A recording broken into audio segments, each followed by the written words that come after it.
Je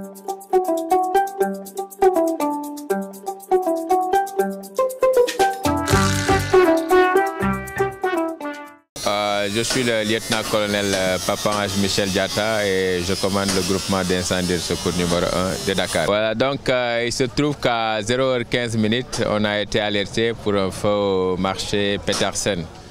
Donc arrivé sur les lieux 4 minutes après, donc à 0h19, la situation était qu'il y avait plusieurs cantines qui avaient pris feu. Et ce feu risquait de se propager aux autres cantines et au centre commercial lui-même. Au bout de 3 heures de temps, on a pu éteindre l'incendie. Donc, quand on parle d'extinction incendie, on parle des grands foyers. Maintenant, ce qui restait, c'était les foyers résiduels.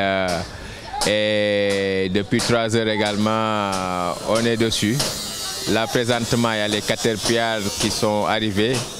On est en train de retourner un peu tous les foyers résiduels, tous les débris et tous les produits qui ont pris feu, afin qu'il n'y ait pas de reprise. La source pour l'instant n'est pas connue, mais certainement l'enquête de la police nous édifiera.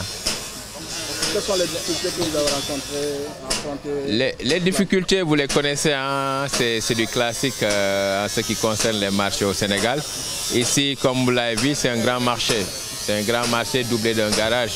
Mais il n'y a aucun hydrant. Donc, qui parle d'hydrant parle de bouche ou poteau d'incendie. Il n'y en a aucun. Donc, ce qui fait que fréquemment, on est en rupture d'eau.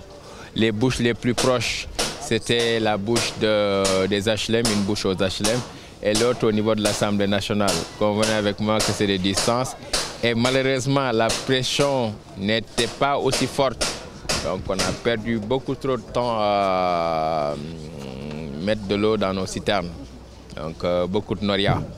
Le deuxième point également, c'est le cheminement. Vous avez vu un peu comment ça se passe derrière vous. Les véhicules, les cantines et tout le bric-à-brac d'à côté, ce qui fait que c'était très compliqué. L'accès était très difficile, comme d'habitude. Ensuite, vous avez entendu des explosions de gaz. Je rappelle que les gaz sont interdits dans les marchés, mais là, les explosions, c'était un danger, non seulement pour la propagation du feu, mais pour les sapeurs-pompiers eux-mêmes. Donc, il y avait ces gaz-là et d'autres matériels sous pression. On a également les matériaux utilisés dans l'érection de ces cantines. Vous avez vu, il y a beaucoup de bois, il y a beaucoup de produits inflammables. Ce qui fait que pour la propagation, c'était très rapide.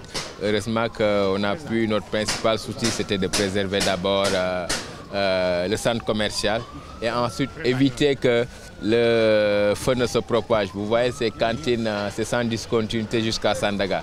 Il fallait coûte que coûte maintenir le feu dans son volume initial.